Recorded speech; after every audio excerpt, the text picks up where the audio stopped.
North Korea made this a smear campaign against me, that how I'm a liar, that how North Korea is a wonderful place. But in that video, they published my birth certificate. And they confirmed that I was born in Haesan on this day, who my father was, and everybody was. So thankfully, that settled the argument that I was not a North Korean. But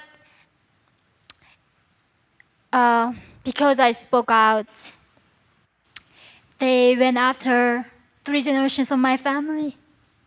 So they got punished because I spoke out. And I think this is why most of people don't understand the word, like when they say freedom is not free. For them, it's like, oh, it's such a cliche thing to say. Because when they're born, they got freedom for free.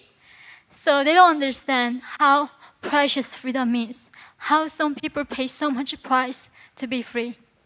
Okay, thank you. Keep fingers crossed for you and your family. Thank you. Hi, thank you for sharing your incredible story. Given everything you've been through in your journey and the incredible hardships you've faced on the way, I'm wondering how you remain optimistic about the human spirit. Honestly, tough. I have seen many worse side of humanity, but I also saw the great side of humanity, right? That's why I'm here today. So easy to focusing on the darkness. So easy to like point fingers at the negativity, but there's as many great sides behind it. So I think keep remembering that, like especially my introduction to sex was a rape, seeing my mom raped right in front of me, and first man who bought me as a sex slave. Every man that I saw in China was a rapist. So it was very hard for me to trust men and not hating men. But then it comes down to I had a son. Thank God for that. I have so much sympathy for men now. And my father was a man. He was such a lovely man. So it's so easy to go that self-pity and seeing the negativity, but you can come out of that and be rational. That's why we need to study Ayn Rand, I guess. Be objective. Thank you. Thank you. Hi, Yeonmi. It is actually good to see you again. And you keep actually inspiring, even after I listened to you more than 15, 20 times last 7, 8 years. You keep inspiring. And I still remember one of the first times you actually spoke in Delhi Asia Liberty Forum. A cute little girl with a very nice smile, with a heavy heavy weight in the heart, that actually crashed down over 250 people with full of tears. And I remember you telling your story with a broken English, standing right next to Casey, who is actually doing amazing work, and which is actually really, really great. Would you mind actually sharing your story, how Casey and Freedom International actually helped you while you are in South Korea? And also, is there anything our audience can actually help to support these organizations, which actually doing a very, very crucial work in South Korea to help people like you to empower, teaching English and giving the tools to actually share these stories to fight the regime? Thank you. It's lovely to meet people who knew me for that long. So Casey is one of my colleagues in South Korea from America, but he teaches North Korean defectors in South Korea to learn English. And I'm one of the beneficiaries of that, his work. So like if you guys want to be involved and be a volunteer teacher to North Korean defectors, you can join his organization and be the volunteer. And the funny story is, so back then I thought Americans are all lovely, they're wonderful people. So I went to a few of those events with Alice and KC, and then they were talking about something called the libertarian, right? So I had no idea what conservative was, Democrat was, or libertarian was. So in New York, I asked one day from my friend in Manhattan, like, what's a libertarian? And he said, oh, those are a bunch of white guys, sit down and like find a way to not to pay taxes. So, I was like, okay, they sound like horrible people. Even though, and then my English was broken, so I don't know what the nuances were. So, and then my agent in New York, of course, like they are the very mainstream agent. It's like, you don't talk to these people. They're the bigots, and you are with us. And let's talk about how horrible America is. You know how oppressive this country is, how hard it means to be a woman, all of that. And it took many years for me to even break that pressure and groupthink in America that exists. And like obviously you're not white, not old, and reading books, really read what means to be a classical liberal. You know, that's I was like, well, I guess I'm a libertarian then. I don't even have to lie about it anymore. Thank you.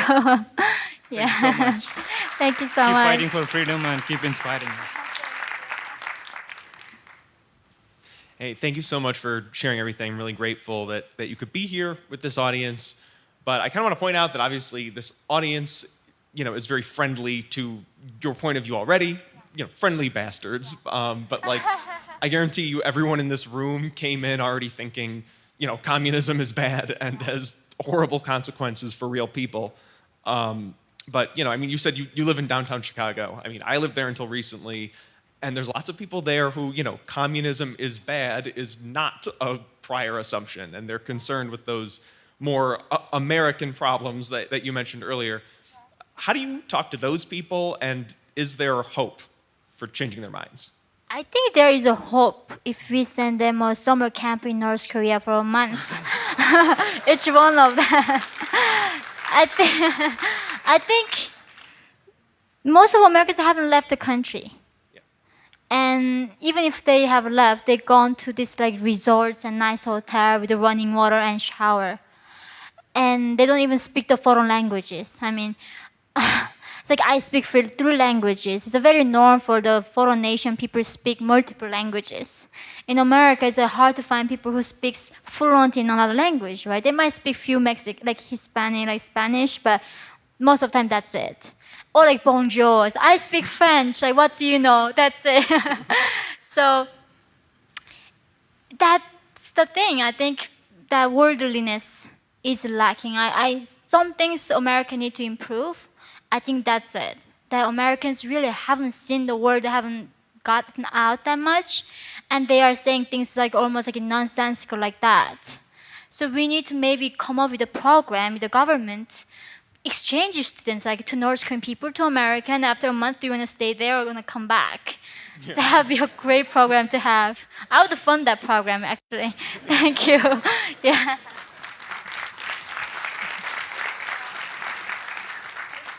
I have so much admiration and respect for your fortitude. You've touched on this a couple times, but I'd love for you to expound on this a little bit more. You've talked about growing up in a culture that doesn't have a concept of I, and that's such a hard thing for me to wrap my head around because there's so many things that are personal experiences, like I have a headache, I was sold as a slave. That's not a we thing, it's a you thing.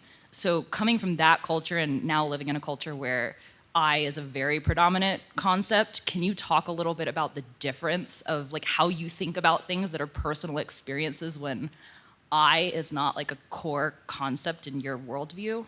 Yeah, it's a very interesting thing. I've been just like reading about China, right? This nation went through cultural revolution, the land reforms. 60 million people died during this communist revolution under Mao.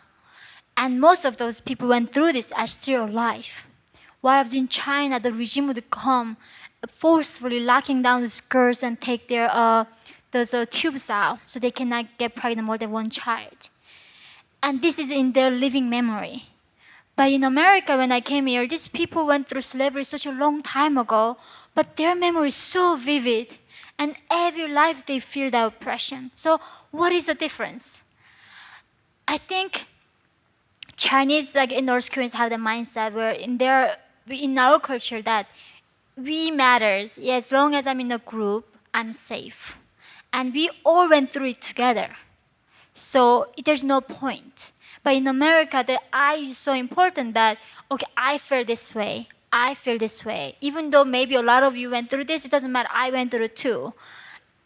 I think that might be explaining a little bit that, but I think it's a very unique thing. People in Cambodia went through such horrible stuff too, but most of nations in that region, they don't really complain. They don't even talk about it. They don't want to even talk. They just don't want to move on. Like, okay, we all suffer, so what? Like, let's move on.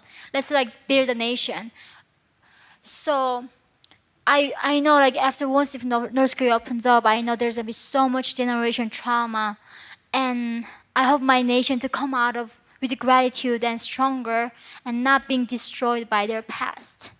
So it's a lot to understand there. Thank. Okay, the last question.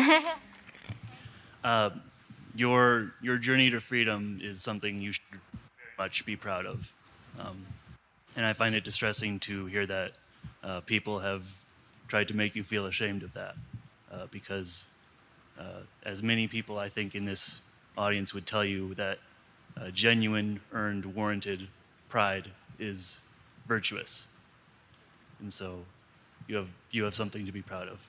My question for you is, as someone who has spoken out on things where the stakes are very, very high, for anyone here who is struggling to speak their minds on something probably far, far less high stakes, what would you say to them in terms of building up that confidence, I guess? That's it's a thank you for your compliments, and but that's the thing. It's so easy to judge people, right? Judge the founding fathers. How could they have possibly be our slave owners? And when I think about America, the founding fathers who across that ocean with all that hardship came here. There was so much difficulty building this nation. And because they built it, that I am the beneficiary of that, their effort. And so many people say like, oh, if during the Holocaust, if I were born, I would have been the first person to denounce Nazi Germany and save those Jews. Now there are North Korean defectors going through the Holocaust. They are not doing anything about it. So I think in some ways when you are putting this actual test, it really shows our character. Is that all what we're saying, or this is actually we can take an action into?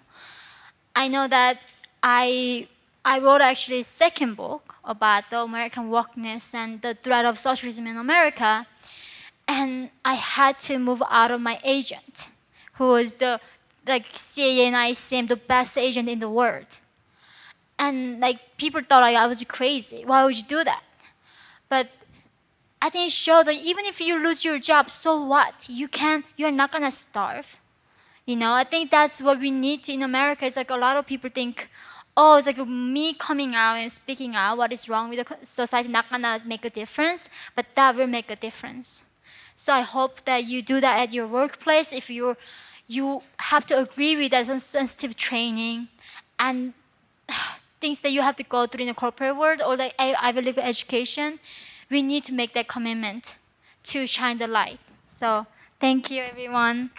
Thank you so much. Thank you, everyone.